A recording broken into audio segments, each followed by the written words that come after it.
So, when did breast implant illness start for me? As I said before, I was fine for the first 4 years. I had a very stressful time with my ex relationship, which I think probably triggered off something. It was extremely traumatic, and from then on, I just didn't feel like myself anymore. I felt like I was going through some post-traumatic stress and just exhausted. But I thought, that was to be expected, and it may well have just been the situation. And then fast forward probably a year, nearly 9 months, and I got together with my husband. I started off slow, but I just remember we were first together, and I was just one of those people who could never sit still, doing 100 things at once. Absolute clean freak. I couldn't sit down and watch a TV show. If there was like fluff on the stairs, I'd have to get up and vacuum it. Like, silly, but that was me. And I went from being this person to not being able to do anything and just feeling so tired and useless, that I was like, oh, I must be going through like post-traumatic stress or something. And yeah, just absolutely exhausted.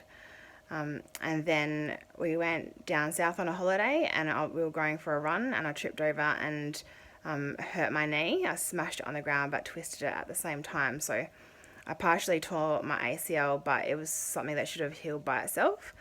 And then, 3 months, it was absolute agony. It was black and blue. And 3 months limping around on it, it just wouldn't get better. Had another MRI, and they thought that I had cysts all through the back of my knee. So they operated. It turned out when they got in there that it wasn't cysts, it was my knee lining that had shriveled up into balls because it was so inflamed. They were pretty gobsmacked by that.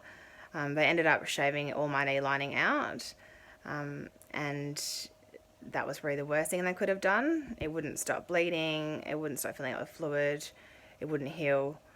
And they did like 5 cortisone injections over time, and it still wouldn't heal. So they sent me to a rheumatologist.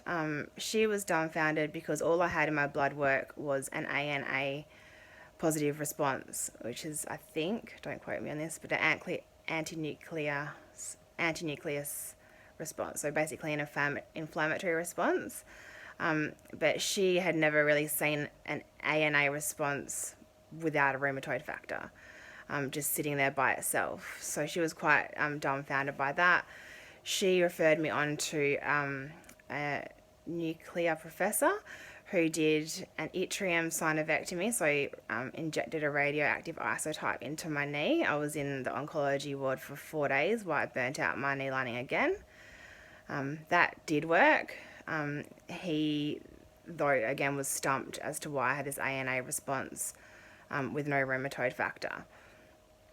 So they did, once that worked, she basically said, look, you don't have rheumatoid arthritis as such, but we don't know what to do with you. So it looks like a duck, it walks like a duck. We're going to call it a duck. They started treating me for rheumatoid arthritis. I was on methotrexate, Plaquenil, steroids. Every time I'd go back to her, they'd up the dose because it wasn't working, to the point where she wanted me to inject it into myself once a week because it was making me so sick. And she thought if I inject it, I won't be so sick. At that point, I was like, no, this is just not sitting right with me. So I went to see a naturopath, and I went down the naturopathy route for 5 years and came off all the drugs. I wasn't pain free, I wasn't inflammation free, but it was manageable. And I didn't want to be on those kind of drugs while I was having kids. Funnily enough, through both of my pregnancies, I was totally fine with inflammation. And then as soon as I'd stop breastfeeding, it had all come back tenfold. And then it hit my other knee because I was standing on my feet hairdressing with this knee that didn't heal for 8 years. So my other knee is still quite bad. Well, it is bad.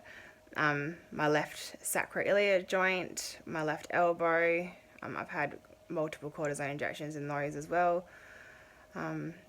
After I went back after having my second child, I went to see a surgeon because I was convinced I needed surgery, and he said, no, just take whatever the rheumatologist will throw at you and hope for the best. So I went back on the drugs, had another allergic reaction to the drugs, and just then I was on Plaquenil again for a little while, and I just went, you know what, I'm just not doing this anymore. I went back down the natural route. I've tried everything in between. I've been diagnosed also with Hashimoto's thyroid disease, autoimmune disease, depression, anxiety. I've always had really cold extremities, like really cold hands and feet, ringing in my ears, black dots over my eyes, bloating, weight gain from the second I got the implants. I was so skinny when I got the implants, the surgeon wanted me to put on weight for the surgery because you literally couldn't even pinch any skin. And it was a bit of a joke when I went back to work after 2 weeks that I'd put on like 5 kilos. And I just never really stopped, ever. I just keep putting on little bit by little bit by little bit. And I'm not someone who sits around eating Krispy Kremes. Like, I do eat really healthy and exercise, and it just kept piling on. So when I read this breast implant illness, I was like, the first 5 things were rheumatoid arthritis, autoimmune disease, thyroid, positive ANA, weight gain. I've also had hormonal issues since having my kids, having irregular periods and candida and lots and lots and lots of different things. My theory is I think that the implants might have started leaking probably in the last 8 months because all of my symptoms were amplified by 10. I've had like debilitating anxiety and panic attacks where I've barely been able to leave the house, and it's really challenged me as a mum as well. I've really been quite hard on myself lately. So then, when I found this breast implant illness, I was just like, right, like, it's worth a go. I'm taking these implants out, and I am going to see what happens. So this now is the healing phase, the detox phase, and ridding my body of the information. So